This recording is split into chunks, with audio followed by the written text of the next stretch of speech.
اعوذ باللہ من الشیطان الرجیم بسم اللہ الرحمن الرحیم الحمد للہ رب العالمین والصلاة والسلام علی سید الانبیاء والمرسلین وعلی اہل بیتہ الطیبین الطاہرین وصحبہ المنتجبین۔ قرآن مجید کے 29ویں جز میں سورۃ القیامہ ہم نے تمام کی تھی۔ آج کے درس کا آغاز ہم سورۃ الانسان یا سورۃ الدہر بھی جسے کہا جاتا ہے اس کے ترجمے اور مختصر وضاحت سے ہم انشاءاللہ آغاز کرتے ہیں۔ سورۃ الانسان جس کو سورۃ الدہر کا نام بھی دیا جاتا ہے، بنام خدائے رحمان رحیم۔ کیا زمانے میں انسان پر ایسا وقت آیا ہے جب وہ کوئی قابل ذکر چیز نہ تھا؟ آیا ہے، یعنی یہ سوال انسان کو اپنی تاریخ پر، ہم میں سے ہر ایک سے یہ قرآن کی آیت یہ کہہ رہی ہے کہ ذرا اپنے وجود کی تاریخ تو دیکھ۔ کچھ عرصہ پہلے، جس سال جس دن تو پیدا ہوا، اس سے پہلے تو کوئی قابل ذکر چیز بھی نہیں تھا۔ یا تھوڑا اور پیچھے چلا جا، جب تیرے ماں باپ آپس میں ملے بھی نہیں تھے، جب تو ایک باپ کی صلب سے ماں کے رحم میں منتقل بھی نہیں ہوا تھا، تو کوئی قابل ذکر، تو چیز ہی نہیں تھا کہ جس کا کوئی ذکر کرتا۔ اس کا احسان مان، اس کے آگے سر جھکا جس نے کچھ نہ ہونے سے تجھے کچھ بنا دیا، اور اب تو اتنا کچھ بن گیا، اپنے آپ کو سمجھتا ہے کہ تو اسی کے آگے تکبر کرتا ہے۔ ذرا اپنی خلقت کے مراحل پر تو غور کر۔ اپنی خلقت سے پہلے جب تیرا کوئی ذکر ہی نہیں تھا، تو قابل ذکر چیز ہی نہیں تھا، اور اس کے بعد دیکھ کہ ہم نے تجھے کیسے بنایا ہے اور کیسے تیرے اندر ہم نے عقل اور شعور رکھ دیا۔ کیا زمانے میں انسان پر ایسا وقت آیا ہے جب وہ کوئی قابل ذکر چیز نہ تھا؟ تو سننے والے کو کیا کہنا چاہیے؟ بالکل مجھ پر ایسا وقت رہا ہے کہ جب میں تھا ہی نہیں کہ میرا کوئی ذکر کرتا۔ پھر خداوند عالم فرما رہا ہے، یہ ہم ہیں جس نے تجھے عدم سے وجود میں لایا، کچھ نہیں سے تجھے کچھ بنا دیا۔ آیت نمبر 2، بے شک ہم نے انسان کو ایک مخلوط نطفے سے پیدا کیا۔ مخلوط یعنی مکسڈ۔ اس سے مراد یہ بھی ہو سکتی ہے کہ وہ جو نطفہ جو باپ کے اندر پیدا ہوتا ہے، وہ کئی عناصر سے مل کے بنتا ہے، اس کے اندر کئی عناصر ہوتے ہیں، آج علم بتا سکتا ہے۔ اور یا مراد یہ ہے کہ عورت اور مرد سے مل کر وہ نطفہ جب خاص مقام پر شکم مادر میں جاتا ہے، اس نطفے سے انسان کو خلق کیا، اور ہم اسے مراحل سے گزارتے ہیں۔ نبتلی ہے، اس کا دو طرح سے ترجمہ کیا گیا ہے۔ بعض نے یہ ترجمہ کیا کہ یہ ہم نے انسان کو نطفے سے خلق کیا تاکہ ہم انسان کو آزمائیں۔ ابتلا یعنی مختلف مراحل سے گزارنا، ابتلا یعنی آزمائش کرنا۔ اس کا معنی اگر یہ لیا جائے کہ انسان کو آزمایا جائے گا کہ اچھا ہے یا برا ہے، یا اس سے مراد یہ لی جائے کہ اس نطفے کو ہم مختلف آزمائشوں سے، مختلف مراحل سے گزارتے ہیں، تو دونوں میں کوئی مسئلہ نہیں ہے۔ لیکن اگر ہم آیت کا سیاق کانٹیکسٹ دیکھیں تو زیادہ ترجیح اسی ترجمے کی بنتی ہے کہ اس نطفے کو ہم ایک مرحلے سے دوسرے مرحلے میں گزارتے رہتے ہیں، اور گزار کر نتیجہ کیا نکلتا ہے؟ تو ہم نے اسے سننے والا، دیکھنے والا بنا دیا۔ یعنی جب وہ شکم مادر سے دنیا میں آتا ہے تو کہاں وہ ایک نطفہ اور کہاں ایک دیکھنے والا، سننے والا، چلنے پھرنے والا انسان آہستہ آہستہ وہ بن جاتا ہے۔ اس اپنے سٹارٹنگ پوائنٹ کو دیکھو اور اپنے اس مکمل شکل میں آ جانے والے انسان کو دیکھو، بنانے والے اپنے کو نہ بھولو، اور تکبر اس کے احکام کے مقابلے میں نہ کرو۔ 3، اب اس کے بعد جب ہم نے اس کو سمیعاً بصیرا، سننے والا اور دیکھنے والا بنا دیا، تو اب ہم نے ایسے ہی چھوڑ دیا؟ نہیں، ہم نے اس کی ہدایت کا بندوبست کیا۔ آیت نمبر 3، بے شک ہم نے اسے راستے کی ہدایت کر دی۔ اب چاہے تو شکر گزار بنے اور چاہے تو ناشکرہ بنے۔ شکر گزاری کیا ہے؟ جو ہدایت کرنے والا اور اسے خلق کرنے والا اس سے چاہتا ہے اس پر توجہ رکھتے ہوئے زندگی گزارے، اس کو پس پشت نہ پھینکے۔ اور ناشکری کیا ہے کہ جس نے یہ سارا احسان کیا ہے اس کے فرامین کے مقابلے میں سرکشی کرے اور نافرمانی کرے۔ یہ قرآن مجید کی آیت واضح بتا رہی ہے کہ راستہ دکھا دیا ہے، اب تجھے اختیار ہے، ادھر جانا چاہتا ہے یا صحیح راستے پر یا غلط راستے پر۔ ہماری ہدایت کی شکر گزاری یہ ہے کہ تم اس ہدایت کو قبول کرو، اس کے مطابق چلو، اگرچہ تمہاری بعض خواہشات کے خلاف کیوں نہ ہو۔ اور ناشکری یہ ہے کہ تم اللہ کے اس احسان کو پس پشت ڈال کر اپنی عارضی دنیاوی لذات کے جن سے اللہ نے منع کیے، حلال لذتیں نہیں، جو اللہ نے حرام قرار دیے، ان کے پیچھے لگ کر جانوروں کی طرح زندگی گزار دو۔ یہ آیت پہ آپ غور کریں، یہ خود بتا رہی ہے کہ انسان صاحب اختیار ہے، اور صاحب اختیار ہے تو ہی جنت معنی رکھتی ہے، تو ہی جہنم معنی رکھتی ہے، تو ہی انبیاء کا آنا معنی رکھتا ہے، تو ہی آسمانوں سے اللہ کا انسانوں کی ہدایت کے لیے کتابیں نازل کرنا معنی رکھتا ہے۔ اور اگر کوئی سمجھے کہ انسان مجبور ہے تو یہ سب کا سب باطل ہو جائے گا۔ بے شک ہم نے اسے راستے کی ہدایت کر دی ہے، خواہ شکر گزار بنے اور خواہ ناشکرا بنے۔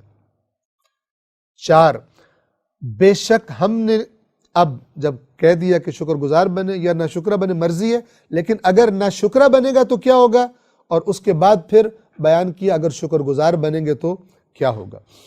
4، بے شک ہم نے کفار کے لیے، کفار ہم کئی دفعہ بیان کر چکے، کفر یعنی جان بوجھ کر نہ ماننا، یہ کفر کا معنی ہے قرآن میں اس لفظ کا استعمال، اور اصل جو عربی زبان میں اس کا معنی بنتا ہے وہ کیا بتاتا ہے؟ جان بوجھ کر بات کو نہ ماننا، ہٹ دھرمی کرنا، حق کو چھپا لینا، حق کا انکار کر دینا، حق کو تسلیم نہ کرنا۔ بے شک ہم نے کافروں کے لیے زنجیریں اور توق جو گردن میں ڈالے جاتے ہیں، زنجیریں جس سے قیدیوں کو جکڑا جاتا ہے، اور بھڑکتی ہوئی آگ تیار کر رکھی ہے۔ 5، اس کے بعد پھر نیک لوگوں کا تذکرہ۔ بے شک نیک لوگ ایسا مشروب پئیں گے جس میں کافور کی آمیزش ہوگی۔ کافور ایک بہترین خوشبو ہوگی، گویا کہ جو اس مشروب کے اندر اس کی خوشبو اور آمیزش ہوگی کہ جو جنتیوں کو پلایا جائے گا۔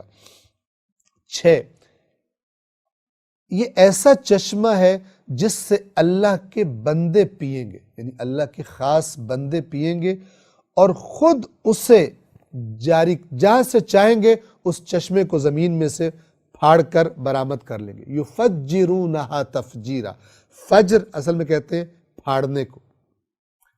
اللہ کے قائم کردہ حدود کو پھاڑ دینا، اسی سے فاجر کا لفظ بھی بنا ہے، اور چونکہ دن کی روشنی رات کو پھاڑ کے نکلتی ہے اس لیے اس وقت کو بھی فجر کہا جاتا ہے۔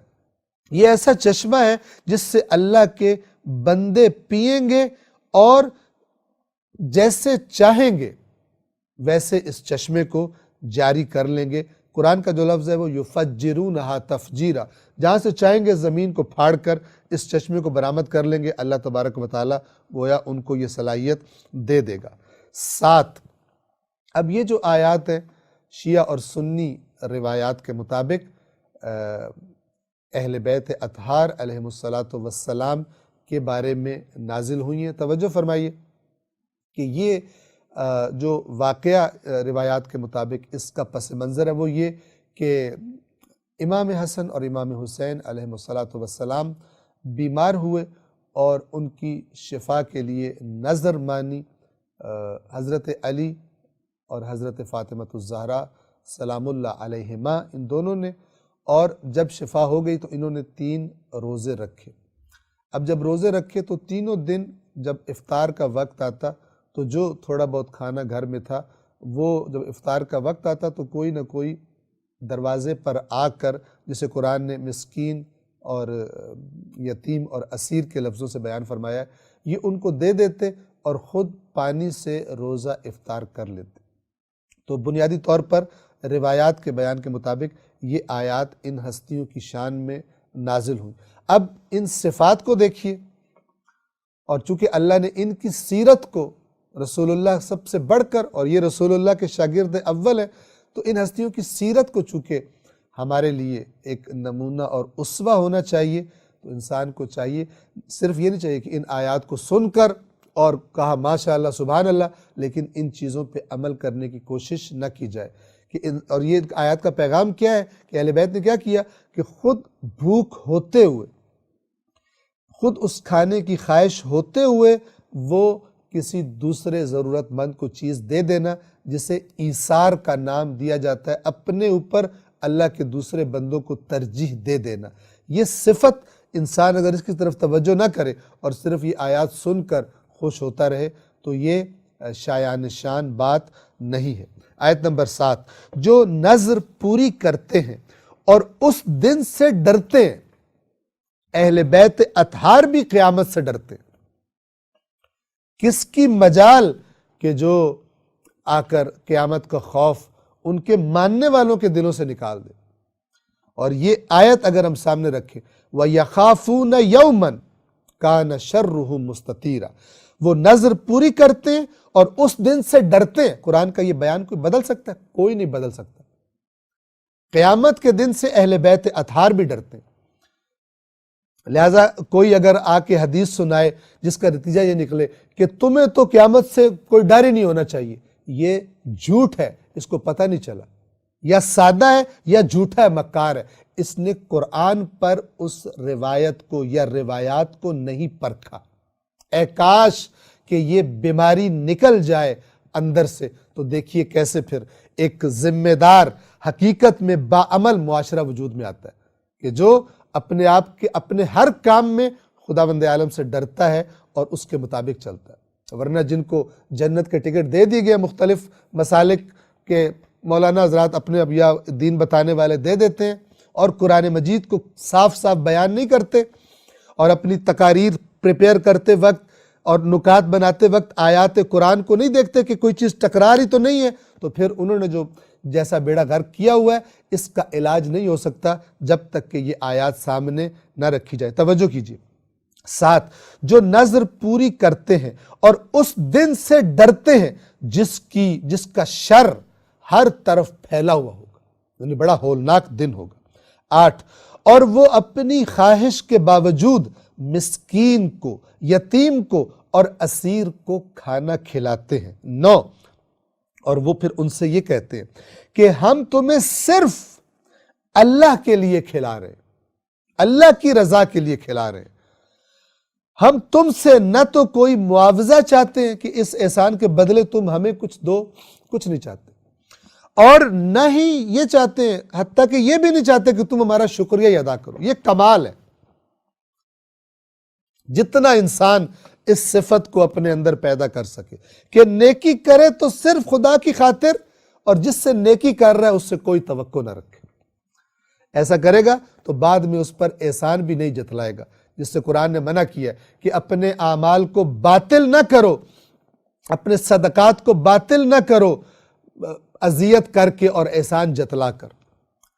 کس میں یہ صفت پیدا ہوگی کہ جو صرف خدا کے لیے کرے، نہ کسی بدلے کی توقع رکھے۔ کیوں؟ اس لیے کہ بدلے کی توقع تو اللہ سے رکھے، اور نہ ہی شکریہ کی توقع رکھے، کیونکہ آگے آ جائے گا اللہ کہے گا کہ یہ اللہ کی طرف سے تمہاری شکر گزاری ہے جو تم نے دنیا میں یہ کام کیے تھے۔ توجہ فرمائیے۔ اور اپنی خواہش کے باوجود مسکین، یتیم اور اسیر کو کھانا کھلاتے ہیں۔ آیت نمبر 9، کیا کہتے ہیں ان سے؟ ہم تمہیں صرف اللہ کے لیے کھلا رہے ہیں، ہم تم سے نہ تو کوئی معاوضہ چاہتے ہیں اور نہ ہی شکر گزاری۔ آیت نمبر 10، پھر دوبارہ قیامت کے خوف کا تذکرہ ہے۔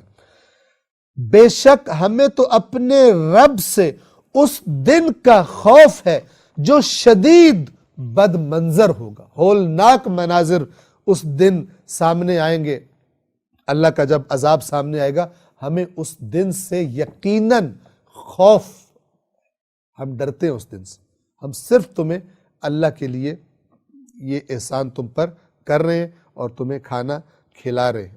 11، اب جو دنیا میں مثلا جن کی کیفیت یہ ہے کہ قیامت کے دن سے ڈرتے ہیں، تو اللہ تعالیٰ اس کا نتیجہ بتا رہا ہے۔ تو اللہ انہیں اس دن کے شر سے محفوظ رکھے گا اور انہیں شادابی اور سرور عطا فرمائے گا۔ 12، اور ان کے صبر کے بدلے، جو انہوں نے صبر کیا، یہ صبر ہے کہ خود بھوک لگی ہے کسی کو کھلا دو، ان کے صبر کے بدلے انہیں جنت اور ریشمی لباس عنایت فرمائے گا۔ 13، وہ اس میں یعنی اس جنت میں مسندوں پر تکیے لگائے بیٹھے ہوں گے۔ توجہ فرمائیے، اب یہ قرآن کا بیان ایسا ہے کہ یہ آیات اگر ہم روایات کو مد نظر رکھیں تو اگرچہ سبب نزول وہی کام بنا جو ان ہستیوں نے کیا، لیکن یہ ہستیاں ظاہر بات ہے کہ ان کے مقام کو کوئی نہیں پہنچتا، لیکن جو ان کے نقش قدم پر چلے، جنہوں نے ان کی سیرت کو اپنانے کی کوشش کی، وہ سب اپنے اپنے اعمال کے مطابق، جو قرآن کہتا ہے وَلِكُلٍّ دَرَجَاتٌ مِّمَّا عَمِلُوا، اور ہر ایک کے لیے درجات ہے ان کے اعمال کے مطابق۔ تو اب جو ان کے رستے پر چلے وہ بھی اپنے اپنے درجات کے مطابق انہی چیزوں میں یہ سب ان کے پاس بھی ہوگا۔ وہ جنت میں، وہ اس میں یعنی جنت میں مسندوں پر تکیے لگائے بیٹھے ہوں گے، جس میں نہ دھوپ کی گرمی دیکھیں گے اور نہ ہی سردی کی شدت، یعنی گرمی بھی زیادہ ہو جائے تو بڑی پریشان کرتی ہے، اور اگر سردی بھی شدید ہو جائے تو انسان مشکل میں پڑ جاتا ہے۔ ایسا موسم کہ جس سے انسان کو لذت ہو، وہ موسم انسان کو وہاں پر ملے گا۔ 14، اور درخت ان پر اپنے سائے قریب کیے ہوئے ہوں گے، یعنی اس جنت کے درختوں کے سائے بڑے قریب ہوں گے۔ اب ہم نے پہلے بھی عرض کیا، یہ آیات چونکہ حجاز میں اتری ہیں تو موسم بڑا گرم تھا، اور یہ سایہ ہونا اور بڑا گھنا سایہ ہونا اور قریب سایہ ہونا یہ بہت بڑی نعمت تھی۔ اور درخت ان پر سایہ فگن ہوں گے اور پھل ان کی دسترس میں ہوں گے۔ قرآن کا لفظ بڑا خوبصورت ہے، وَذُلِّلَتْ قُطُوفُهَا تَذْلِيلًا، جیسے ایک کوئی ادنا غلام، کوئی جس کا چارہ ہی نہیں ہے سوائے اپنے آقا کے آگے سر جھکانے کے، جیسے وہ آ جاتا ہے جیسے ہی آقا پکارے، اس طرح جنت کے درختوں کے پھل جنتیوں کے سامنے جھکے پڑے ہوں گے۔ وَذُلِّلَتْ قُطُوفُهَا تَذْلِيلًا، اور یہاں ترجمہ کیا گیا اور پھلوں کے وہ گچھے ان کی دسترس میں ہوں گے۔ 15، اور ان کے لیے چاندی کے برتنوں اور پیالوں کے دور چلیں گے۔ کچھ ایسے جام ہوں گے کہ جو بنائے گئے ہوں گے 16 شیشے بھی چاندی کے۔ یہ آیت نمبر 15 کو دوبارہ پڑھ دیں، ان کے لیے چاندی کے برتنوں اور شیشے کے پیالوں کے دور چلیں گے، یعنی وہ جو جنت میں ان کے خادم ہوں گے وہ ان چیزوں کو اٹھائے ہوئے ان کے درمیان طواف کرتے پھرتے ہوں گے ان کو دینے کے لیے، یعنی یہ چیزیں پلانے کے لیے۔ 16 شیشے بھی چاندی کے ہوں گے جنہیں ایک مناسب مقدار میں بھرا گیا ہوگا، یعنی وہ جو ظاہراً شیشہ لگ رہا ہوگا وہ چاندی اور شیشے کا ایک بہترین انداز میں بنایا گیا وہ جام ہوں گے، وہ برتن ہوں گے کہ جس میں ان کو یہ مشروب جنت کا پیش کیا جائے گا۔ 17 اور وہاں انہیں ایک ایسا جام پلایا جائے گا جس میں زنجبیل کی آمیزش ہوگی۔ یہ بھی جنت کا ایک خاص گویا کہ پھل ہوگا، چشمہ ہوگا جس کے اندر سے وہ یہ زنجبیل برآمد ہوگا۔ 18 اگلی آیت میں اس کی وضاحت کی جا رہی ہے، جنت میں ایک ایسے چشمے سے جسے سلسبیل کہا جاتا ہے۔ سلسبیل یعنی جو بالکل مسلسل فراوان بہتا ہی رہے، کبھی خشک نہ ہو۔ 19 اور ان کے گرد ایسے لڑکے پھر رہے ہوں گے جو ہمیشہ رہنے والے، یعنی ہمیشہ جوان رہیں گے، کبھی ان کی عمر ڈھلنے کے آثار، وہی تر و تازگی اور شادابی اور نوجوانی جس طرح اللہ نے خلق کیا ہے، ہمیشہ رہنے والے ہیں۔ آپ انہیں دیکھیں گے تو بکھرے ہوئے موتی لگیں گے، آپ کو لگے گا جیسے موتی بکھیر دیے ہوں کسی نے۔ 20 اور آپ جہاں بھی نگاہ ڈالیں گے بڑی نعمت اور عظیم سلطنت دکھائی دے گی جو جنتیوں کو اللہ کی طرف سے عطا ہوگا۔ روایات میں جو بیان ہوا اس کے مطابق ادنا ترین جنتی، سب سے نچلے درجے کا جنتی، اس کو اتنا کچھ اللہ تبارک و تعالی عطا فرمائے گا کہ اگر وہ تمام جنتیوں کی دعوت کرے اور ان کو کھانا کھلانے کے لیے ان کو بلائے اور وہ سارے جنتی کھا کر چلے جائیں، تب بھی اس کی جو چیزیں اللہ نے دی ہیں ان میں کوئی کمی واقع نہیں ہوگی۔ یہ اس کا بیان ہے۔ اور آپ جہاں بھی نگاہ ڈالیں گے نعمتیں ہی نعمتیں اور عظیم سلطنت آپ کو دکھائی دے گی۔ 21 ان کے اوپر سبز دیباج، قرآن میں لفظ سندس آیا ہے، سبز دیباج اور اطلس استبرق کے کپڑے ہوں گے اور انہیں چاندی کے کنگن پہنائے جائیں گے۔ 2 کنگنوں کا ذکر آیا قرآن میں، سونے کے کنگن بھی حلو اساور من ذہب گزر چکا، اور یہاں پر اساور من فضت، سونے اور چاندی کے کنگن پہنائے جائیں گے، اور ان کا رب انہیں شرابن طہورا، ایک پاک و پاکیزہ شراب پلائے گا۔ یہ آپ توجہ فرمائیں، جس طرح فرشتہ ابھی سورہ قیامت میں گزرا، فرشتہ وہی سنا رہا ہے، لیکن اللہ نے کیا فرمایا؟ اللہ تبارک و تعالی نے فرمایا کہ یہ جب ہم اس کو پڑھ چکے، اب وہاں پر اللہ تو نہیں پڑھ رہا، وہ فرشتہ پڑھ رہا ہے، لیکن چونکہ اللہ ہی کی طرف سے ہے تو ایک چیز کی عظمت بیان کی جا رہی ہے کہ یہ گویا فرشتہ نہیں پڑھ رہا، اللہ آپ کو پڑھ کے سنا رہا ہے۔ اسی طرح یہاں پر وہ ایک انسان تصور اس دنیا میں بیٹھ کر اس کا نہیں کر سکتا کہ اس کی کیفیت کیا ہوگی اور شان کیا ہوگی اور ماحول کیا ہوگا، کہ جس کے بارے میں اللہ کہہ رہا ہے کہ ان کا رب، ان کا پروردگار انہیں پاکیزہ مشروب پلائے گا۔ 22 بے شک یہ تمہارے لیے جزا ہے، یعنی یہ ان سے کہا جائے گا کہ یہ جو تمہیں نعمتیں عطا ہوئی ہیں اور یہ جو تمہیں پاکیزہ مشروب پلایا جا رہا ہے، جانتے ہو تمہیں کیوں پلایا جا رہا ہے؟ یہ ان کے لیے تو ہوگا، ان کو تو دوبارہ جب کہا جائے گا ان کو ان کی لذت میں اور اضافہ ہو جائے گا جب انہیں اس بات سے اپنی دنیا کی زندگیاں یاد آئیں گی، لیکن آج قرآن پڑھنے والے کے لیے یہ یاد دہانی ہے کیا کہ یہ تمہارے یقیناً یہ تمہارے لیے جزا ہے اور تمہاری کوششوں کی شکر گزاری ہے، تمہاری کوششوں کی قدردانی ہے جو تم نے دنیا میں کوششیں کی اللہ کی حدود کا پاس رکھنے کے لیے، جو تم حرام کی طرف نہیں جاتے تھے، حلال کم بھی ہوتا تھا اکتفا کرتے تھے، جو تم نے صبر کیے، تکلیفیں برداشت کی، یہ تمہاری اس وَكَانَ سَعْيُكُمْ مَشْكُورًا، سعی یعنی کوشش، یہ تمہاری اس کوششوں کی قدردانی ہے، اللہ کی طرف سے یہ شکر گزاری ہے۔ اور یہ اب بیان کرنے کے بعد اب قرآن مجید کا ذکر شروع ہو رہا ہے، اور کس عظمت کے ساتھ اللہ اپنی کتاب کے بارے میں بیان فرماتا ہے۔ آیت نمبر 23، یقیناً ہم نے ہی آپ پر اے رسول قرآن نازل کیا ہے، کیسے نازل کیا ہے؟ جیسا نازل کرنے کا حق تھا۔ یہ جملہ کب بولا جاتا ہے؟ جب آپ کسی کے ذمے کام لگائیں اور وہ آپ دیکھیں اس نے کیسا کام کیا ہے، اس نے پوری محنت کر دی ہے، تو آپ دیکھ کر کہتے ہیں کہ اس نے کام اس طرح کیا ہے جس طرح کرنے کا حق تھا۔ اب اللہ اگر کسی کام کے بارے میں کہے کہ ہم نے اس طرح قرآن آپ پر نازل کیا ہے جس طرح نازل کرنے کا حق تھا، تو اس سے اوپر کی چیز تصور نہیں کی جا سکتی۔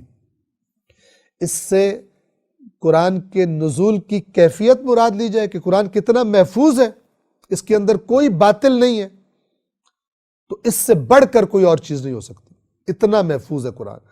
اور اس سے مراد یہ بھی لی جائے کہ اس قرآن کے اندر جو ہم نے ہدایت نازل کی ہے، حق ادا کر دیا، اس سے بڑھ کر ہدایت کا تصور نہیں کیا جا سکتا۔ آخری نبی، آخری کتاب، کامل دین، بہترین کتاب۔ اللہ اب ذرا تاکیدیں دیکھیے، اردو میں اگر ساری چیزوں کا عربی زبان کا ترجمہ نہیں کیا جا سکتا، ہم آپ کو بتاتے ہیں، یہ ہے اِنَّا نَحْنُ نَزَّلْنَا عَلَيْكَ الْقُرْآنَ تَنزِيلًا۔ ذرا توجہ کیجئے، اِنَّا میں بھی ہم ہے، اِنَّا یعنی یقیناً ہم، نحن ہم، نزلنا ہم نے نازل کیا اس کو، یعنی اللہ کہہ رہا ہے کہ بے شک ہم نے نازل کیا ہے قرآن کو جیسا نازل کرنے کا حق تھا۔ اس سے بڑھ کر کیا بلاغت ہو سننے والے کو یہ بتانے کے لیے کہ اس قرآن کو معمولی نہ سمجھنا، کوئی کلام اس کے مقابلے میں نہیں آ سکتا، اس کی سطح پر نہیں جا سکتا۔ اور یہی سبب ہے کہ ہر دوسری چیز اس قرآن کے ساتھ پرکھی جانی چاہیے، ضروری ہے۔ یہ قرآن نہیں بدل سکتا، باقی چیزیں پرکھی جائیں گی تاکہ صحیح اور غلط کا اندازہ ہو سکے، اگرچہ حدیث کی شکل میں بیان ہو یا حدیث کی شکل میں کتابوں میں آ گئی ہو، ہم بار بار اس کی بات کو تکرار کرتے ہیں تاکہ ذہن نشین ہو جائے۔ اور یہ کس نے سمجھایا ہے؟ یہ اللہ کے رسول اور اہل بیت اطہار نے، حقیقی وارثان دین نے یہ فارمولہ ہمیں سکھایا ہے۔ لیکن افسوس کہ جتنی تاکید کی گئی اتنی ہی زیادہ غفلت اس کے بارے میں ہمیں دیکھنے میں ملتی ہے، اور طرح طرح کے نام نہاد سو کالڈ علمی دلائل بھی اس کے لیے گھڑ لیے جاتے ہیں۔ یقیناً ہم نے ہی آپ پر یہ قرآن نازل کیا ہے جیسے نازل کرنے کا حق تھا۔ 24 تو آپ اپنے رب کے حکم کے لیے صبر کریں، یعنی آپ برداشت کریں یہ جو آپ کی مخالفتیں کر رہے ہیں، اپنی بات سے پیچھے نہیں ہٹنا، اور ان میں سے کسی گناہگار یا ناشکرے کی بات نہ مانیں، یعنی یہ جو آپ کے مخالف ہیں یہ گناہگار ہیں اور اس ہدایت کے ناشکرے ہیں جو آپ سے کہتے ہیں کچھ آپ تبدیلی کر لیں، کچھ ہم نرمی کر لیں گے۔ یہ اب اللہ کی تاکید دیکھیے کہ اے رسول یہ قرآن ہم نے نازل کیا جیسا نازل کرنے کا حق تھا۔ کیا مطلب؟ اس میں کسی بات کی تبدیلی کی گنجائش نہیں ہے، کفار جو آپ سے ڈیمانڈ کر رہے ہیں آپ نے تبدیل نہیں کرنی اس کو۔ تدبر کیجیے، غور و فکر کیجیے ہمارے لیے کیا کیا پیغام ہے اس آیت میں۔ پس آپ اپنے رب کے لیے کے حکم پر صبر کیجیے اور ان میں سے کسی گناہگار یا ناشکرے کافر کی بات نہ مانیے۔ 25 اور صبح و شام اپنے رب کے نام کا ذکر کیا کریں، یعنی اللہ کی یاد سے اپنے آپ کو مضبوط رکھیں۔ 26 اور رات کے ایک حصے میں اس کے سامنے سجدہ ریز ہو جایا کریں اور رات کو دیر تک تسبیح کرتے رہا کریں، یعنی یہ جو مشکلات آ رہی ہیں، مخالفتیں ہو رہی ہیں، ان کے مقابلے میں اپنے آپ کو مضبوط رکھنے کے لیے اللہ کا ذکر کثرت سے کریں اور راتوں میں اللہ کی عبادت کریں، جیسا کہ سورہ مزمل میں مزید تفصیل کے ساتھ یہ بات گزر چکی۔ اب اس کے بعد پھر نبی سے کہا جا رہا ہے کہ یہ جو آپ کی مخالفت کر رہے ہیں ان کی حالت بڑی خراب ہے، ہم آپ کو بتا رہے ہیں۔ آیت نمبر 27 یقیناً یہ لوگ جلدی ملنے والی کو پسند کرتے، یعنی دنیا، وہ جو سورہ قیامت میں گزرا، یہ لوگ یقیناً جلدی ملنے والی کو پسند کرتے ہیں، اور جب دیکھ رہے ہیں کہ آپ کا پیغام ان کی حرام لذتوں میں رکاوٹ بن رہا ہے، اب آپ کے مخالف بن گئے۔ یہ لوگ یقیناً جلدی ملنے والی یعنی دنیا کو پسند کرتے ہیں اور ایک بہت بھاری دن کو، بہت سنگین دن کو اپنے پیچھے پھینک کر بیٹھے، نظر انداز کر کے، پس پشت ڈال دینا، یعنی انسان کی چونکہ توجہ کمر کی طرف تو نہیں تھی، پشت کی طرف، سامنے کی طرف ہوتی ہے، ان کی توجہ دنیا کی طرف ہے اور انہوں نے پشت گویا کر لیا قیامت کی طرف، اس بھاری دن سے یہ غافل ہوئے بیٹھے ہیں۔ یہ ہے ان کی اصل تصویر ان کی حالت کی، اے رسول جو ہم آپ کو بتا رہے ہیں۔ 28 اور حقیقت کیا ہے؟ ہم نے انہیں خلق کیا ہے اور ان کے جوڑ مضبوط کیے ہیں، یعنی یہ جو بدن ہیں، ہڈیاں ہیں، جوڑ ہیں، پٹھے ہیں جن سے یہ کام کرتے ہیں، یہ ساری مضبوط خلقت، یہ صلاحیت، طاقتیں ہم نے ان کو دی ہیں، اور جب ہم چاہیں ان کے بدلے ان جیسے اور لوگ لے آئیں، بدل دیں ان کو، جیسے اللہ نے سابقہ قوموں کے ساتھ کر دیا ہے۔ اتنا کمزور انسان اپنی عارضی طاقتوں پر اترا کر اللہ کی ہدایت کو فراموش کر دے، یہ انتہائی حماقت کی بات ہے، اور جو اللہ کے کلام سے ہدایت لے لے اس کے لیے اس کو سمجھنا اور تصور کرنا بڑا آسان ہے۔ شرط یہ ہے کہ اپنے نفس کو سرکشی سے کنٹرول کرنے کا ارادہ کر لے، روکنے کا ارادہ کر لے۔ 29 پھر قرآن کا تذکرہ، ان ھذہ تذکرہ، یہ ایک نصیحت ہے، یعنی یہ قرآن بے شک یہ ایک نصیحت ہے، یاد دہانی ہے۔ تذکرہ، اردو میں بھی ہم لفظ استعمال کرتے ہیں نا کہ میں نے فلان شخص کا تذکرہ کیا، ذکر کیا، تذکرہ کیا، تھوڑے بہت فرق سے ملتی جلتی بات ہے، یعنی میں نے ذکر کہتے ہیں یاد کرنا اور تذکرہ کہتے ہیں یاد کروانا۔ یہ قرآن ذکر بھی ہے قرآن کا نام اور تذکرہ بھی ہے قرآن کا نام۔ ذکر یعنی یہ نصیحت ہے، یہ یاد کرنا ہے، اور تذکرہ یعنی یاد کروانا ہے۔ ہم نے انہیں یہ ایک یقیناً یہ ایک نصیحت ہے، ایک یاد دہانی ہے، تو جو چاہے، پھر اختیار بتایا جا رہا ہے، جو چاہے اپنے رب کی طرف جانے کا راستہ اختیار کر لے، تمہاری مرضی ہے۔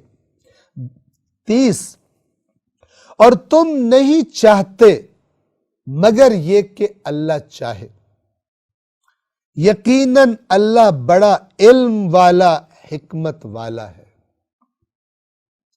سوال، یہ کیا بات ہوئی؟ پہلے کہا تم میں سے جو چاہے، اور پھر کہا کہ تم نہیں چاہتے مگر یہ کہ اللہ چاہے۔ اس کا معنی یہ ہے کہ تمہارے اندر تمہیں جو اختیار دیا ہے کہ تم یہ چاہو یا وہ چاہو اختیار کر سکتے ہو، یہ بھی اللہ نے چاہا ہے، ورنہ اگر وہ نہ چاہے تو تم سے جب چاہے یہ اختیار بھی چھین لے، تمہیں مار ڈالے، تمہاری عقل کو زائل کر دے، تمہاری طاقتیں ختم کر دے، تمہارے بدن کو بیکار کر دے، جب چاہے وہ یہ کر سکتا ہے۔ یعنی یہ چاہت بھی اس کا احسان ہے تم پر، یہ جو تمہیں اختیار کہ تم جو چاہو کر لو، یہ اختیار بھی اس کا احسان ہے تم پر، اور یہ پھر اس اختیار میں بھی اللہ کو نہ بھولو، وہ جب چاہے تمہیں روک سکتا ہے، یہ معنی ہے، نہ یہ معنی ہے کہ تم چاہ ہی نہیں سکتے، گویا کہ تم وہی چاہتے ہو جو اللہ چاہتا ہے۔ یعنی اس کا مطلب یہ ہے کہ کوئی بندہ یہاں سے اٹھے اور دوسرے کو جا کے قتل کر دے اور پھر کہے کہ قرآن میں لکھا ہے کہ ہم تو چاہ ہی نہیں سکتے جب تک اللہ نہ چاہے، یہ باطل ہے۔ یہ وہی باطل ہے جس طرح کفار کا گزرا کہ وَقَالُوا لَوْ شَاءَ الرَّحْمَنُ مَا عَبَدْنَاهُمْ، رسول پاک سے کہتے تھے کہ اگر رحمان چاہتا تو ہم ان بتوں کی پوجا نہ کرتے۔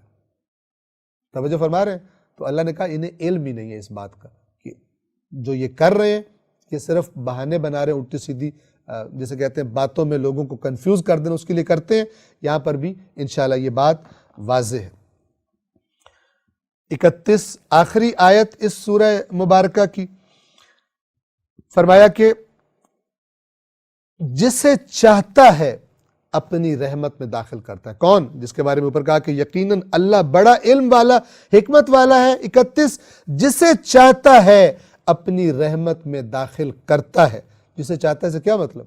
وہی کہ جو اس نے قانون بنایا ہے، ہم کئی مرتبہ بیان کر چکے کہ جو اس طرف آئے گا اللہ کی مشیت یہ ہے کہ اسی کو پھر ہدایت بھی ملے گی اور جزا بھی ملے گی، لیکن جو ہٹ دھرمی پہ ڈٹا رہے اس کے لیے اللہ کا قانون کہتا ہے اے رسول آپ بھی چاہیں اس کو ہدایت نہیں مل سکتی، کیونکہ وہ خود سر جھکانے پر تیار نہیں ہے، نفس پرستی کرتا ہے، عقل کی بات کو نہیں مانتا۔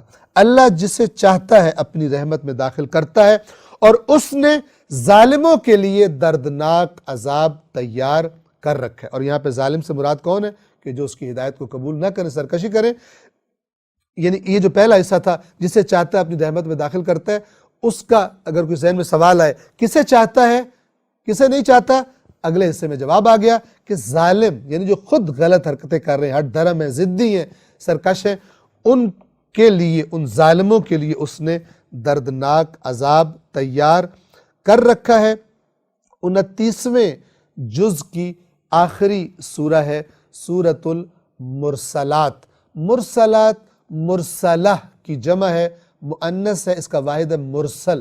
مرسل جسے بھیجا جائے، مرسلہ مؤنث جسے بھیجا جائے، اور مرسلات اس کی جمع ہے۔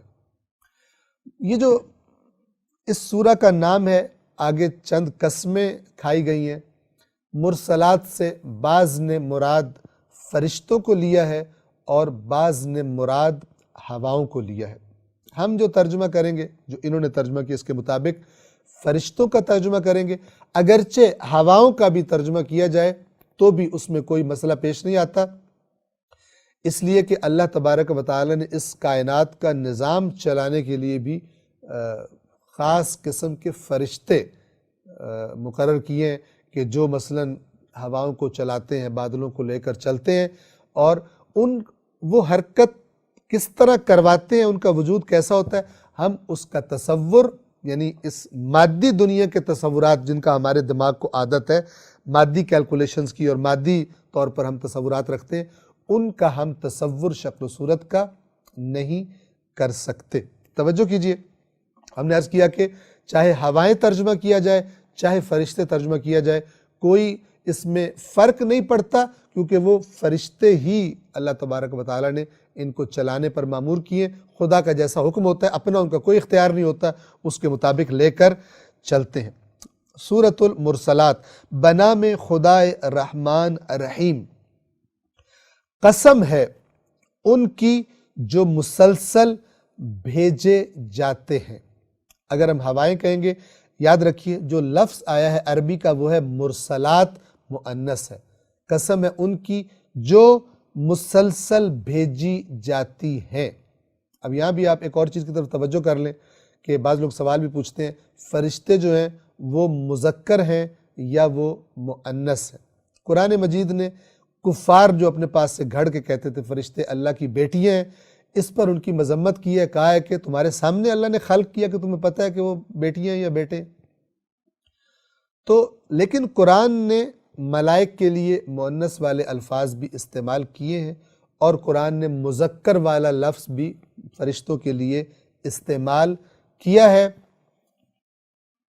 ضروری نہیں ہے کہ فرشتوں میں نر مادہ ہو جس طرح انسانوں میں نر مادہ ہوتے ہیں، جس طرح اس کائنات، ہماری دنیا کا نظام ہے مادی کائنات کا، ضروری نہیں کہ اسی طرح اس جہان کا بھی نظام ہو۔ فرشتوں کی خلقت میں خداوند عالم کی ذات بہتر جانتی ہے۔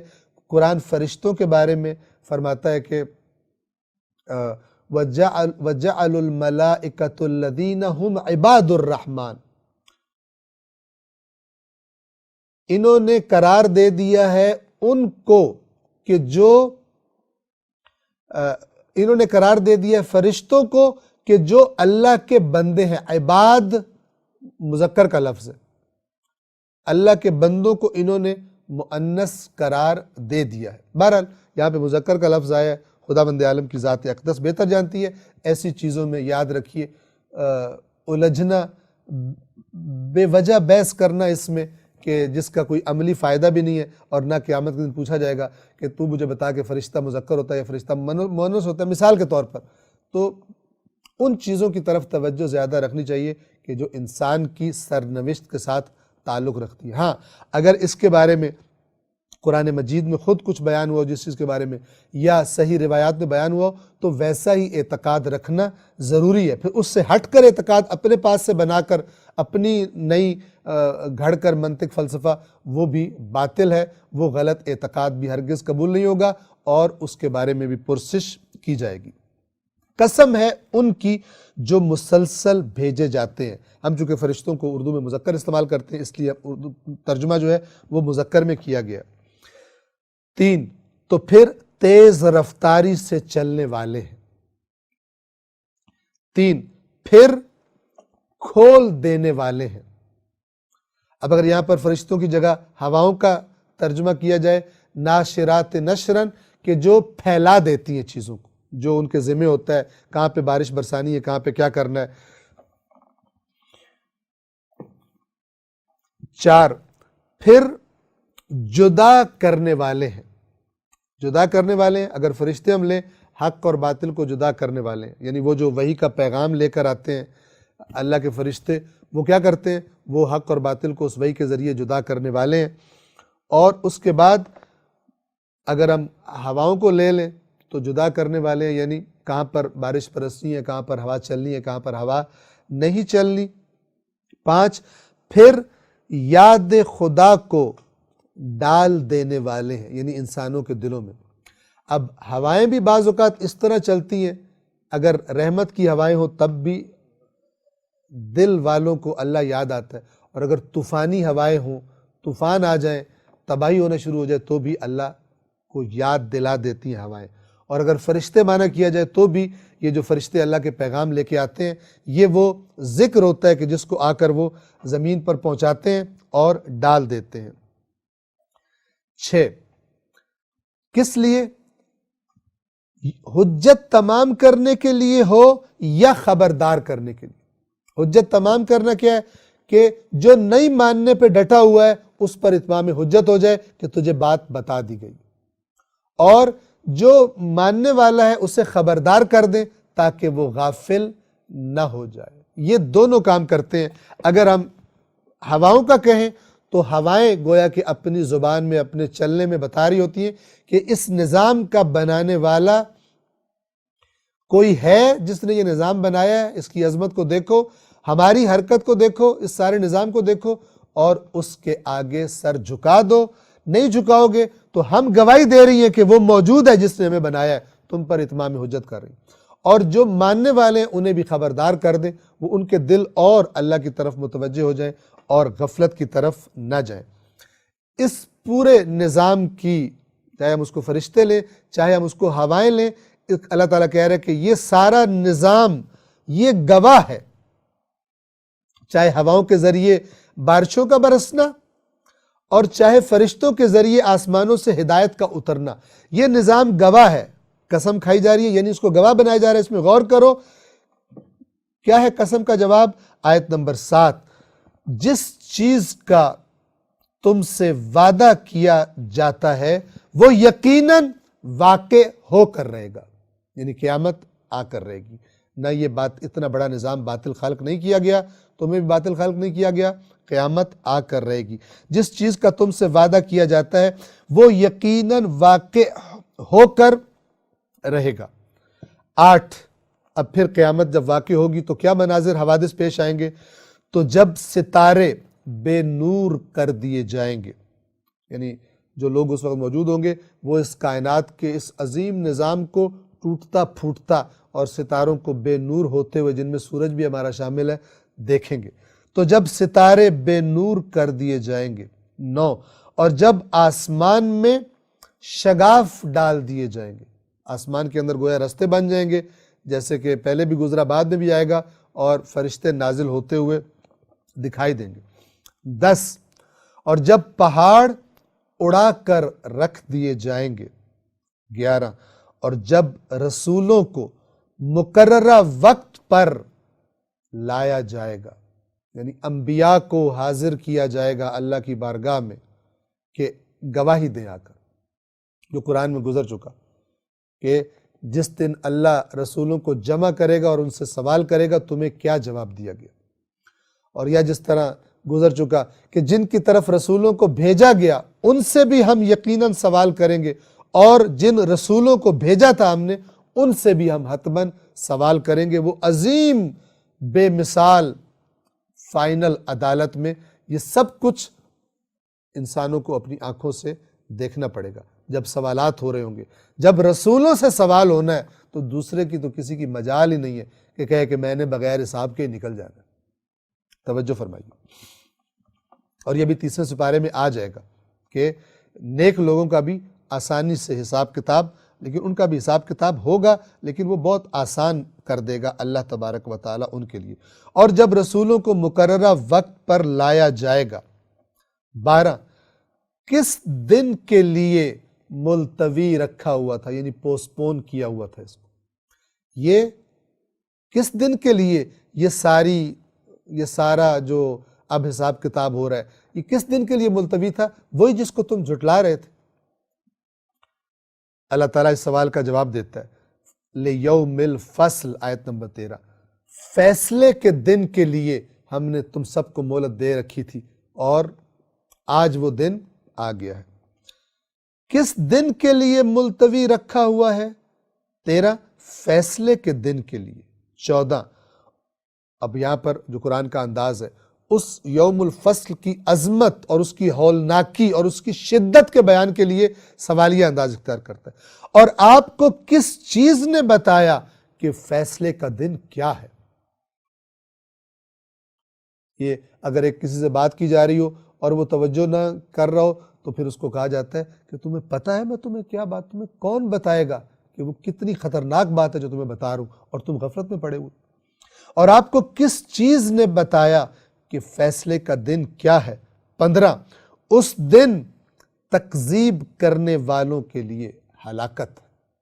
اللہ بتا رہا ہے کہ ہم تمہیں یہاں پر یہ بتا رہے ہیں، یہ والی آیت جو ہے اس دن تکذیب کرنے والوں کے لیے ہلاکت ہے، یہ اس سورہ مبارکہ میں بار بار تکرار ہوتی ہے۔ ایک بات اللہ کرتا ہے پھر کہتا ہے جھٹلانے والوں کے لیے تکذیب، یعنی کسی کو جھوٹا کہنا، جھٹلا دینا کہ تو سچ نہیں بول رہا، تو جھوٹ بول رہا ہے۔ تو اللہ تعالیٰ کہتا ہے تم اس دن کو جھٹلا رہے ہو، ہمارے رسول کو، ہمارے قرآن کو جھٹلا رہے ہو۔ آپ کو کس نے بتایا کہ فیصلے کا دن کیا ہے؟ ہم آپ کو بتا رہے ہیں فیصلے کا دن کیا ہونے والا ہے۔ جو جھٹلا رہے ہیں اس دن کو، جو جھٹلا رہے ہیں قرآن کو، اے رسول آپ کو، اس دن جھٹلانے والوں کے لیے ہلاکت ہے۔ 16 پھر سوال، کیا ہم نے اگلوں کو ہلاک نہیں کیا؟ اے مکہ والو، اے قرآن سننے والو، کیا گزشتہ قومیں باقی ہیں آج تک دنیا میں؟ طاقتور سے طاقتور، مالدار سے مالدار، کیا ہم نے پچھلوں کو ہلاک نہیں کیا؟ 17 پھر بعد والوں کو بھی ہم ان کے پیچھے چلائیں گے، یعنی نیک لوگوں کا انجام نیکوں کی طرح ہوگا، بروں کا انجام بروں والا۔ کتنے لوگوں کا تم پیچھے دیکھ چکے ہو کہ جب انبیاء کو جھٹلاتے تھے ہم انہیں ہلاک کر دیتے تھے، اور جو ایماندار ہوتے تھے ان کو ہم بچا لیتے تھے۔ ہماری سنت میں تبدیلی نہیں ہوتی۔ بس جب ایسا ہے، 18 مجرموں کے ساتھ ہم ایسا ہی کرتے ہیں۔ ایسا نہیں ہے کہ روش تمہاری مجرموں والی ہو اور تمہیں ہم کھڑا کر دیں مومنوں کی صف میں، عمل تمہارا فاسقوں والا ہو اور کھڑا کر دیں ہم تمہیں مومنوں کی صف میں۔ مجرموں کے ساتھ ہم ایسا ہی کرتے ہیں۔ 19 اس دن جھٹلانے والوں کے لیے ہلاکت ہے۔ بار بار قیامت یاد دلایا جا رہا ہے کہ ہلاکت ہوگی، سمجھ جاؤ۔ 20 کیا ہم نے تمہیں ایک حقیر پانی سے خلق نہیں کیا، نطفے سے خلق نہیں کیا؟ 21 پھر ہم نے اسے ایک محفوظ مقام میں ٹھہرائے رکھا۔ کس طرح رحم مادر میں اللہ نے بندوبست کیا ہے اس نطفے کی پرورش کا، اس کو مختلف مراحل سے گزارنے کا، اور ماں کی غذا سے کیسے وہ غذا لیتا ہے، اور جو چیز نہیں چاہیے ہوتی وہ کیسے نکل جاتی ہے اس کے پاس سے۔ پھر ہم نے اسے ایک محفوظ مقام میں ٹھہرائے رکھا۔ 22 ایک معین مدت کے لیے۔ 23 پھر ہم نے ایک انداز سے اسے منظم کیا تو ہم بہترین منظم کرنے والے، اندازہ معین کرنے والے، یعنی جو چیز جتنی مقدار میں اس کو مکمل انسان بننے کے لیے چاہیے تھی، جتنا ٹائم چاہیے تھا وہ بھی دیا گیا، اور جتنی غذا چاہیے تھی، جو ہونا تھا، ہم کتنے بہترین اندازے معین کرنے والے ہیں۔ 24 اس دن جھٹلانے والوں کے لیے ہلاکت، یعنی یہ ساری چیزیں جو ہم تمہیں بتا رہے ہیں، یہ ان کو ہم گواہ بنا رہے ہیں کہ جس نے یہ کیا ہے بے مقصد نہیں کیا، قیامت آنے والی ہے، اسے نہ جھٹلاؤ۔ کیوں؟ اسے جھٹلانے والوں کے لیے ہلاکت ہے۔ اور یہاں پہ ہم بار بار کہتے ہیں، قرآن بھی کہتا ہے، پہلے بھی ہم بیان کر چکے، قرآن کے بیان میں جب اس کا ذکر آتا ہے کہ جھٹلانا صرف یہ نہیں ہے کہ یہ کہہ دے میں قیامت کو نہیں مانتا، ہو سکتا ہے کہتا ہوں میں مانتا ہوں، لیکن عمل ایسا کر رہا ہو جس عمل پر قرآن کہتا ہے کہ یہ قیامت کو نہیں مانتا، جیسے مسکین کو کھانا کھلانے کی ترغیب نہ دینا اور یتیموں کے ساتھ برا سلوک کرنا۔ اللہ نے بتایا یہ وہ ہے جو قیامت کو نہیں مانتا، چاہے اب جتنا بھی کہتا رہے میں مانتا ہوں، اللہ کے قرآن نے بتا دیا ہے کہ میں تیرے اندر بھی بتا رہا ہوں کہ تو بیماری ہے، منہ سے تو جتنا کہتا رہے کہ میں بڑا صحت مند ہوں۔ اس دن جھٹلانے والوں کے لیے ہلاکت ہے۔ 25، اب ذرا زمین کے اندر جو چیزیں اللہ نے جمع کر دی، انسانوں کی غذا وغیرہ، اس کی طرف اشارہ ہے۔ کیا ہم نے زمین کو جمع کرنے والی نہیں بنایا؟ کفاتن، کفات کہتے ہیں ایسی چیز جس کے اندر بہت ساری چیزیں جمع ہو گئی ہوں۔ 26، کیا کیا جمع ہے زمین کے اندر؟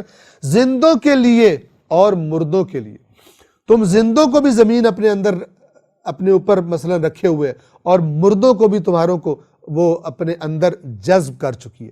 کیا ہم نے زمین کو جمع کرنے والی نہیں بنایا؟ یعنی تمہاری غذائیں بھی اس کے اندر، تم زندہ بھی اسی پر رہتے ہو، اسی سے کھا کر زندہ رہتے ہو، اور مر کر بھی تم اسی میں چلے جاتے ہو۔ کیا ہم نے زمین کو، توجہ کیجئے، اللہ تعالیٰ کیا فرمانا چاہتا ہے کہ اس زمین کو دیکھو تو صحیح، تمہاری زندگی کے لیے، تمہاری نسلوں کے بڑھنے اور باقی رہنے کے لیے کیا کیا بندوبست ہم نے کر دی۔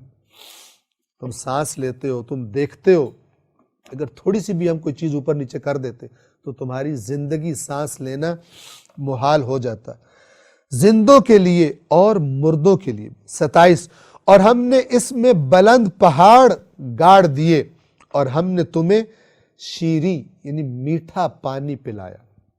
پانی، آج انسان مارس پر، مریخ پر کیا ریسرچ کر رہا ہے؟ پانی، تاکہ اگر وہاں پہ جائیں گے تو کیسے وہاں پر رہیں گے۔ ہم نے تمہیں میٹھا پانی پلایا۔ اسی زمین کے اندر سے اللہ تبارک و تعالی میٹھے پانی کو برآمد فرماتا ہے۔ 28، اس دن جھٹلانے والوں کے لیے ہلاکت ہوگی۔ مختلف چیزوں کی طرف اللہ توجہ اپنی مخلوقات، اپنی خلقت کی طرف کروا کے انسان سے کیا کہہ رہا ہے کہ یہ سب تجھے گواہی دے رہی ہیں، قیامت ہم لا کر چھوڑیں گے، تمہارا حساب کتاب کریں گے، اور جان لو کہ اگر تمہارا رویہ جھٹلانے والا ہے تو اس دن جھٹلانے والوں کے لیے ہلاکت ہے۔ 29، اب گویا یہ جو اگلے الفاظ ہیں، قیامت آ گئی، گویا قیامت آ گئی، یہ قرآن کا ایک انداز ہے کہ مستقبل کی بات کو ایسے بیان کیا جا رہا ہے جیسے پڑھنے والا، سننے والا یہ سمجھے اور تصور کرے کہ گویا میں اس جگہ پر کھڑا ہوں اور یہ سب میرے سامنے ہو رہا ہے، اس وقت ہو رہا ہے۔ 29، اب تم لوگ چل پڑو اس چیز کی طرف جسے تم جھٹلایا کرتے تھے۔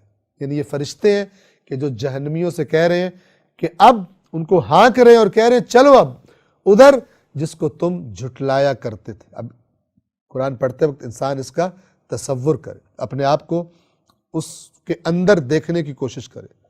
کس کی طرف چلو؟ 30، چلو اس دھوئیں کی طرف جو 3 شاخوں والا ہے۔ اب وہ کیسا ہوگا؟ خداوند عالم کیسا ہولناک ہوگا، اور وہ 3 شاخیں کیسی ہوں گی؟ خداوند عالم بہتر جانے۔ گویا کہ اس کے 3 شعبے ہوں گے، 3 حصے ہوں گے کہ جو 3 طرف سے آ رہے ہوں گے، اور جو ایک طرف رہ جائے گی فرار کی، پیچھے سے فرشتے اس کی طرف ہانک رہے ہوں گے۔ چلو اس دھوئیں کی طرف جو 3 شاخوں والا ہے۔ 31، نہ وہ سایہ دار ہے اور نہ ہی آگ کے شعلوں سے بچانے والا ہے۔ یعنی اب اس کی گرمی ہوگی، اس میں کوئی ٹھنڈک تمہیں محسوس نہیں ہوگی، اور نہ ہی یہ دھواں تمہیں آگ سے بچائے گا۔ یعنی اس کے اندر گویا کہ وہ آگ ہے کہ جو تمہیں جلا کے رکھ دے گی۔ 32، بے شک یہ دھواں ایسی چنگاریاں اڑائے گا جو محل کے برابر ہے۔ یعنی بڑے بڑے شعلے اور چنگاریاں ہولناک اس دھوئیں کے اندر سے نکل رہی ہوں گی، اور وہ خود دیکھنے والے کے دل پر ہیبت ڈالنے کے لیے کافی ہوں گی۔ 23، اور وہ دیکھ رہے ہوں گے کہ اس کی چنگاریاں جس کے اندر سے ایسی نکل رہی ہیں، اس کے اندر کیا بھڑک رہا ہوگا۔ 33، گویا وہ زرد رنگ کے اونٹ ہے۔ زرد اونٹ عربوں کے لیے ان کے کلام میں، ان کے محاورے میں بہت زیادہ اس کا استعمال موجود ہے۔ ایک خاص اونٹ کا رنگ ہوا کرتا تھا، تو اللہ تعالیٰ فرما رہا ہے کہ وہ جب تم دیکھو گے تو تمہیں ایسے لگے گا جیسے زرد رنگ کے اونٹ ہیں، ایسے شعلے اس کے اندر سے اٹھ رہے ہوں گے۔ 34، اس دن جھٹلانے والوں کے لیے ہلاکت ہوگی، اس دن جھٹلانے والوں کے لیے ہلاکت ہے۔ میں پھر عرض کر دوں، مزید ذہن میں سوال ہو، کیونکہ ہم اس ماحول کو ہم نے زیادہ نہیں دیکھا ہوا جو نزول قرآن کے زمانے کے عرب کے سامنے تھا۔ سرخ اونٹوں کو دیکھ کر کیا تصور آتا ہے، زرد اونٹوں کو دیکھ کر، اس کے بعد جب یہ مثال دی جا رہی ہو کہ وہ شعلے ایسے ہوں گے، وہ چنگاریاں ایسی ہوں گی جیسے زرد اونٹ ہوتے ہیں، یعنی اتنے بڑے بڑے ہوں گے، تو وہ اس زمانے کا عرب اس کی ہیبت کا اچھی طرح سے اندازہ کر سکتا تھا۔ اس دن جھٹلانے والوں کے لیے ہلاکت ہے۔ 35، یہ وہ دن ہے جس میں وہ بول بھی نہیں سکیں گے۔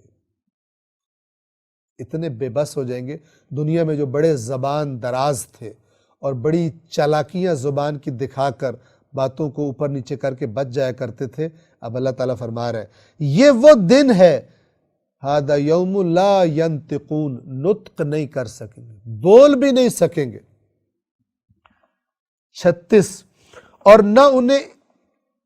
انہیں اجازت نہیں دی جائے گی کہ وہ عذر پیش کر سکیں، کوئی ایکسکیوز کہ ہم سے یہ جو کام ہوا ہے، ہم سے غلطی ہوئی یا اس وجہ سے ہو گیا، یہ اجازت بھی ان کو نہیں دی جائے گی۔ یہ کن کو کہا جا رہا ہے؟ جیسے کہ آگے اور واضح ہو جائے گا، ان کو جو دنیا میں بڑے زبان درازیوں سے سچ کو جھوٹ، جھوٹ کو سچ بنا کر پیش کر دیا کرتے تھے، ان کو اتنی اجازت بھی نہیں دی جائے گی کہ اپنا عذر بھی پیش کر سکیں۔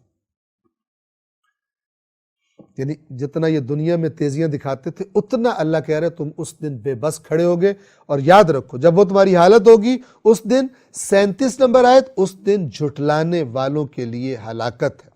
38، یہ فیصلے کا دن ہے، یوم الفصل، یہ فیصلے کا دن ہے، ہم نے تمہیں اور پہلوں کو جو تمہارے سے پہلے گزر گئے تھے سب کو جمع کر دیا۔ یہ جو کہا کرتے تھے نا ہمارے باپ دادا بھی دوبارہ زندہ کیے جائیں گے، اللہ کہہ رہا ہے یہ دیکھ لو، گویا کہ یہ ابھی ہو رہا ہے، ہم نے تمہیں اور پہلوں کو جمع کر دیا۔ 39، تو اب اگر تمہارے پاس کوئی چال ہے تو میرے خلاف چلو، اللہ کہے گا، اللہ تعالیٰ کی طرف کہا جائے گا تم بڑے چال باز تھے نا، تم بڑے مکر کیا کرتے تھے، اوپر سے بڑے تم سادے بنتے تھے، بڑے تم مخلص بنتے تھے، اندر سے تم بے ایمانیاں کرتے تھے، بہت چال باز تھے، تم نے ہمارے نبیوں کے خلاف، ہمارے قرآن کے خلاف، تم نے بہت چالیں چلی، مومنوں کے خلاف تم نے بڑے مکر کیے، اب ذرا چل کے دکھاؤ کوئی چال اللہ کے خلاف، تم تو بڑے اوور کلیور اور اوور سمارٹ تھے دنیا میں، اب اگر کوئی چال چل سکتے ہو تو میرے سامنے چل کر دکھاؤ۔ 40، اس دن جھٹلانے والوں کے لیے ہلاکت ہوگی، ساری چالیں ختم ہو جائیں گی۔ اب یہ مجرموں کا تذکرہ، اس کے بعد متقین پرہیزگاروں کا تذکرہ۔